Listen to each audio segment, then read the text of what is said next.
C'est-à-dire qu'auparavant, moi, je pense que quand même ça avait une valeur et ça avait une valeur d'actionnabilité, mais que ça demandait, en fait, un travail d'analyse humaine assez important. Il y avait tout ce défrichage, pardon, qui aujourd'hui est fait par l'IA, qui était à faire et qui était laborieux, et les entreprises manquaient très, très fréquemment de collaborateurs et de spécialistes pour faire ces analyses, manquaient de bande passante, ou ne savaient pas qu'il fallait faire ces analyses parce que, voilà, il fallait aussi, imaginer, il fallait aussi être créatif, pour penser à ça, et donc ça pêchait, mais un petit peu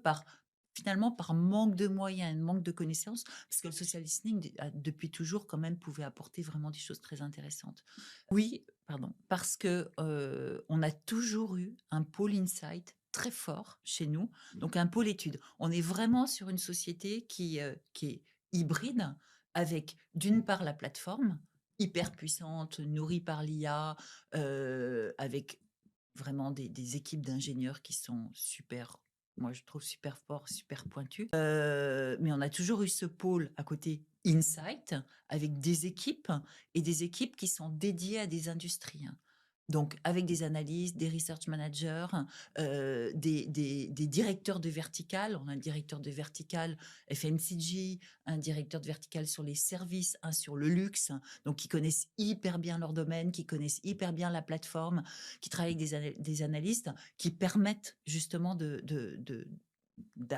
faire des études qui sont très puissantes sur différents types de sujets, qui soient des analyses de performance jusqu'à des détections de tendances. Et je pense que,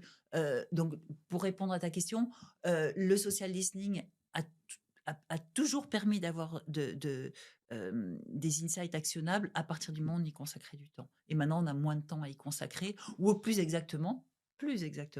on peut consacrer son temps à aller encore plus loin. C'est ça qui est chouette.